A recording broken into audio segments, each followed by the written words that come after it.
Welcome everyone to RMworldcoins. Hopefully you're getting some good information on these videos that I have recently uploaded. Hopefully this video will help you out and at least guide you in some of these coins that I collect from the US and around the world.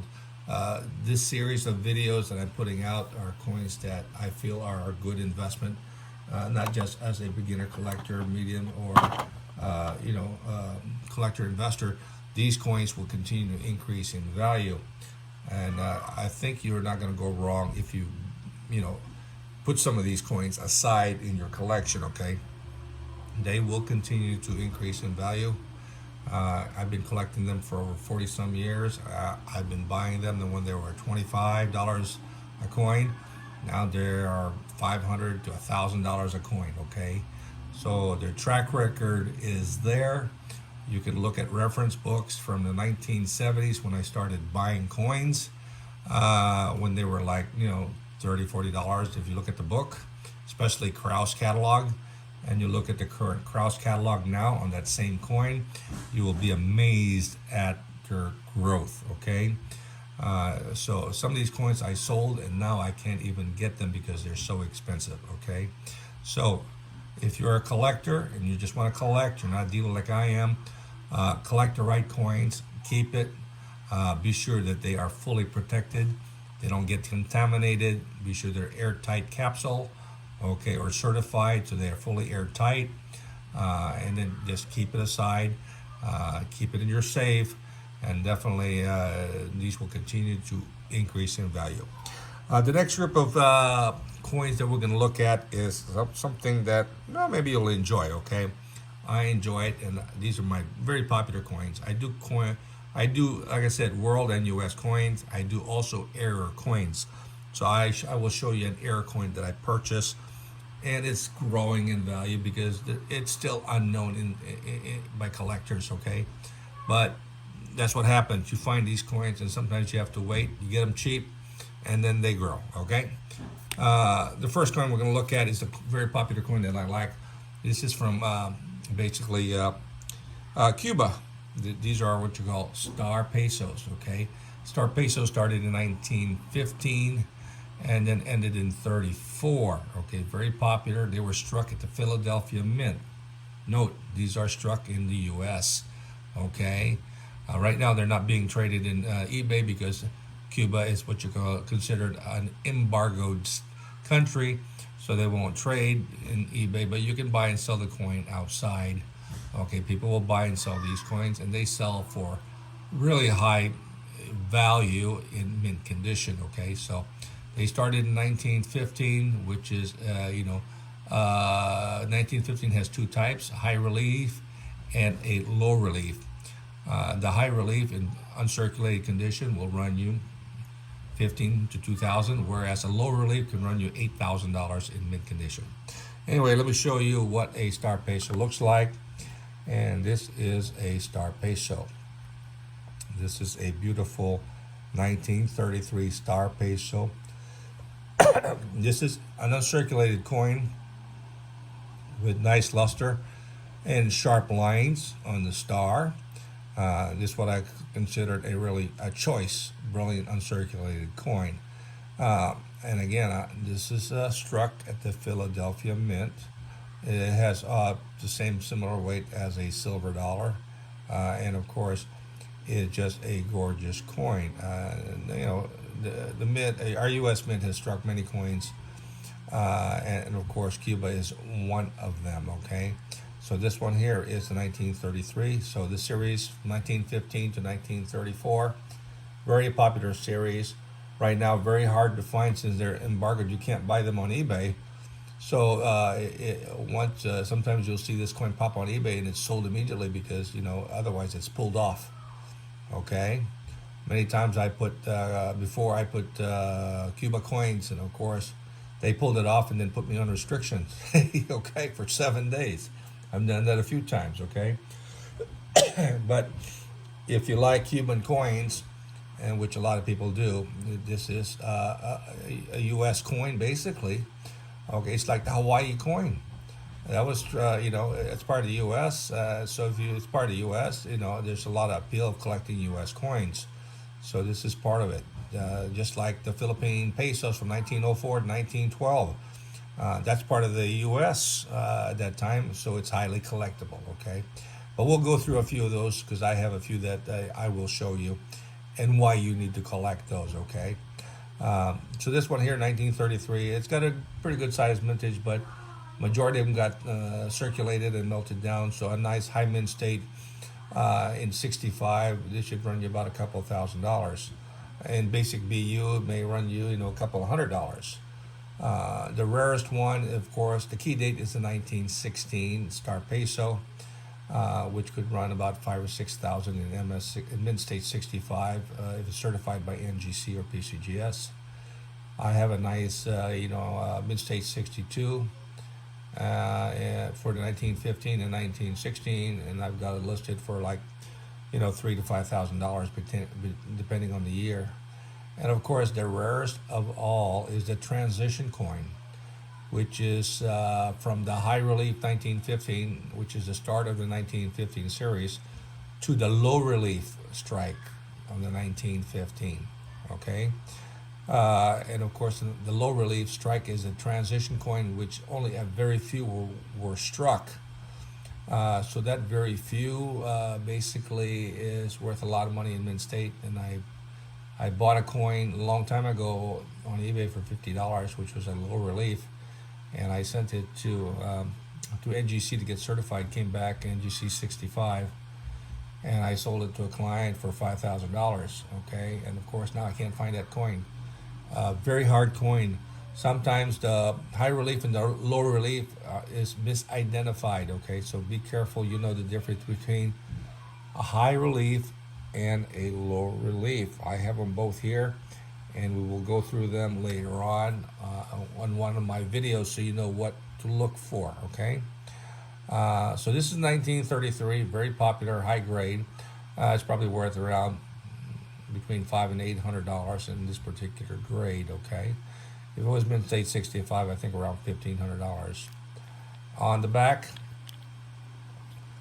nice shield from Cuba, nice full luster, gorgeous shield. So this is what you want to get if you're looking for the Cuban coins. Okay, very popular Cuban coin, highly desirable. And to me, I like the 1915, 1916, and of course 1950 low relief is. I'm still looking for another one. Hard to find, and hopefully I'll spot one. I do spot one. Normally you'll see them in really bad circulation condition, okay? But it's still a rare coin because it's a transitional coin. The 1933, like this one here, or 1934, is easily attainable in BU. 1932 is a little bit more rare, lower mintage. 1915 is the key date. It probably has only 100,000. Very few were maintained. Very few is surviving in uncirculated condition, so extremely rare. Same with the 1915. So if you like the series of the Star Peso, this is what you want to get. Beautiful coin. It's a nice series. I said from 1915 to 1934. Very nice coin. Next coin I like, and this one here is not too expensive. It's a 1952 Dominican Republic peso. This is just outstanding coin. Beautiful full luster. It's a gem of a coin. Okay, I got it nice encapsulated. Be sure it preserve its looks airtight. I'm not handling it like I am right now. At least it's in plastic, so I'm not putting any oil on the coin. It's not being impaired by me handling it. Okay, it's fully protected. This one here has a mintage of 20,000 coins. Many were circulated, but still many survived. Okay, so you can pick these coins up. I used to pick these coins up for $20 in this grade. Now in GMBU is going to run you a couple $100, sometimes up to $500 if it's graded. Okay, but if you're looking to pick up just a nice sample, it could be between $50 and $150 depending on how nice it is. And again, the mintage on this coin is only 20,000 coins, and they are highly collected by collectors. And even though the mintage is still 20,000, and they did keep a lot in uncirculated, so there are plentiful in this condition for this particular date, but they are increasing in value because the demand for collectibles worldwide and U.S. is there. Okay, people are diversifying their investment and they are putting it in rare coins, and even common coins. With this one here, they're still going up in value. So put one aside, and I'm pretty sure these will continue. And I buy as many of these as I can if I get a good deal. And definitely, it's a good deal when I pick them up for like 50, 75 bucks in Gem value. But now it's getting harder to do. Next coin I have. Now this is a nice British coin. Now, the thing about British coins, this is a 1935 crown. Very popular coin. Now, this particular crown, there are three strikes of this particular coin. Actually, it could be probably four. There are the regular business strike, which is full luster on both sides. There is the specimen, which is what this is. They came in a red presentation box. Didn't have a high mintage, but the thing about the specimen, it did have what you call a proof-like field. Okay, didn't have a luster field, and sometimes the device could be cameo or not. Okay, could be also proof-like. Okay, could be the background and the design were all both similar look, the proof-like look. Okay, but if you do get a frosted one, all right, definitely that's a more appealing coin, and always end up you got to pay a premium for that. Okay, so this one here is very nice. So if you look at the field, it's exceptionally very smooth, and you'll see the somewhat mirror on the coin. Okay, so that's what you're looking at on this particular coin, and like I said, they were presented in a red cardboard box, okay, and limited, okay. So, but now you'll see these coins in really high grade, certified by PCGS for between $15 and $2,000 if they are really nice. But basically in the box, they're around about $600, okay. Noted this is not the proof version that has a mintage of 2,500 coins, which is 925 fine silver. The difference between that proof and this specimen is that there is an edge lettering on the coin. Okay, the lettering on this one, in this case, is encased. In other words, it is in the coin. It's embedded in the coin. Okay, so this is not the proof silver 925 fine that has a mintage of 2,500 coins. Okay, this is the specimen coins. This is what you're going to have to look at. If you look at the edge lettering, it is encased, so it is inside. It's going to be encased in the coin itself. Now, the proof coin, the lettering is, out of the rims. It sticks out of the rims. Okay, so know the difference between one and the other. Okay, so normally the proof one has a mintage of 25 and is a higher silver content, 925 fine, mintage of 2,500. Also comes in a red cardboard box, but that coin is around $3,000 or more. Well, it depends. Sometimes the coin is impaired, so you can get it cheaper. But an MS65 that is an eBay certified 65 cameo, right? Proof is listed for around between $5,000 and $6,000. So you have to be you have to know the difference between that proof versus a specimen. Okay, so the edge is where you want to look at to distinguish if you got the actual proof or you got a specimen. Okay, and of course the proof will have more cameo in the field. King George V's face is going to be more white, and of course the horse also will be more white. And the mirror is going to be more deeply mirrored. Okay, that one there was specially struck, highly desirable, extremely rare. It used to be where you could pick up that coin for 500, Now it's 5,000. Okay, and that wasn't too long ago. But now the demand is so high on these coins that it's a good investment to pick one up and put it aside. Be picky. Some are badly toned.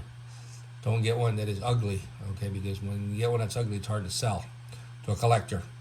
I don't care what you say about, oh, it's a rare coin, it's high grade, but if it's ugly, it's not going to do you any good to purchase a coin that's ugly, because you can't sell it. Okay, keep your money in your pocket. Okay, wait and find the right coin for your collection. Okay, because if you decide to buy it, you're going to end up discounting it just to get rid of it.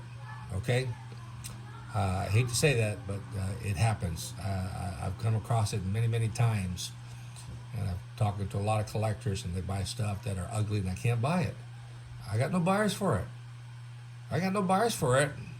I'll be out of business. Okay, it's just common sense. Okay, and I hate to pay money to you. All it's going to do for me is just sit around. Right? I mean, I'd have to do something to get rid of the appeal of the coin. I might have to end up cleaning it, removing its natural toning. Okay, now you have a clean coin. Now I can sell it because now you can see it. But then I get lost money. I don't want to lose money. Of course, you don't want to lose money. You want to buy a coin that is appealing to you, that you can maintain in your collection, and that when you do sell it, right, you have collectors, dealers that will appreciate your collection. Along, if you give it to your family, they'll appreciate your collection. Okay, that's the important part. So, very important. So here you got 1935 Rocking Horse, 1935, very popular. Okay, pick it up if you're able to. Get the best grade. Oh, last one we have here is a very nice coin. Okay, now I like collecting error coins, and this is an error coin. This is from South Korea. This is the 10,000 won 1988 Olympic. Okay, now these were struck in 1987. Okay, again, as I mentioned, these were struck in 1987. The majority of these coins were struck in 1987. So, and of course, they had other coins, that were struck in 1988 and so forth and so forth. Okay, now when they struck this coin, they made a minor error. They kind of mismatched the reverse with this particular reverse, okay? Instead of putting a 1987 on the reverse of this particular coin, they put a 1988 on it instead, okay? So this says 1988 on the bottom. It should have said 1987, okay? Now, they did this in both the uncirculated version and the proof. I never see too many of the proof. Okay, this is the first one that I have encountered. Okay, but like I said, so now I have both types. I have the brilliant uncirculated error, and I have the proof version. As far as mintage, they're very small mintage. Okay, and of course, Korea doesn't recognize their coin as much as the U.S. or stuff like that. But if they did, it could be worth thousands of dollars. Okay. And so some of these coins are going for $500 to $600. When I bought this, I probably paid like $80, $90, because sometimes when they sell on eBay, they don't realize that this is an Air 1988 because it only says 88 in the front, but they don't realize that it should be 87 on the reverse. Okay, so if you're looking to hunt around eBay and then find this particular coin, you might get lucky and find one that says 88, which should say 87. And you're getting it at a cheap price, okay? So look out for this particular coin. It's still out there floating, and there's a lot of people that are not aware that the 88 is an error coin. It should read 87, okay? Again, this is only on, the bow and arrow version coin of the Olympic 1988 Olympic, okay? The Archer, okay? So, and again, this is a nice, superb gem, deep mirror proof. I'm assuming, hopefully, they made less than 100 coins, and then I got myself a rare coin. But the prices on these are going up, okay, as they are discovered, or people are hunting for them and they can't find them, and then they're paying a higher price.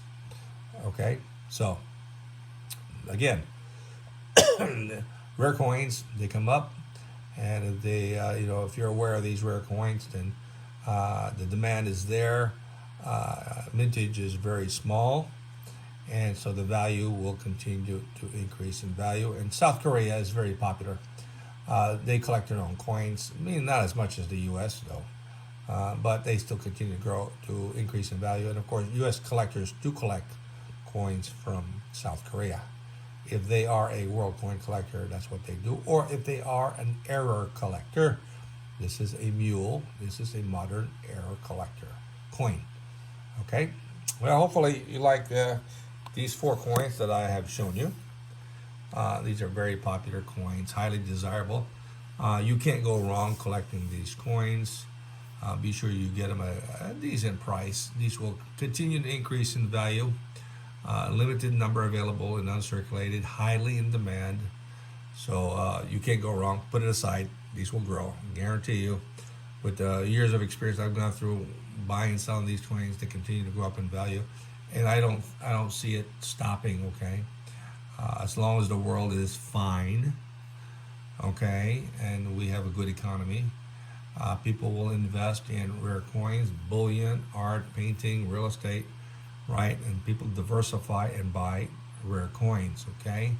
And of course, you just accumulate it, and before you know it, you should have a really nice collection when it's ready to liquidate, when you're about ready to retire, or when you're ready to pass it on to your family members as their inheritance, okay? Well, hopefully you like what I've been saying. You like my videos. If you like it, please subscribe to my channel. Help me grow my channel. It says I got 2% that subscribed. The other 98 is not subscribed. So, 98%, please subscribe to my channel. If you like the channel, I'll get more videos up there, and hopefully you'll like something. And then, ring the bell so you'll get notified. So subscribe, like, get notified. Any comments would be appreciated. Okay. I'm not always 100% foolproof on what I'm saying.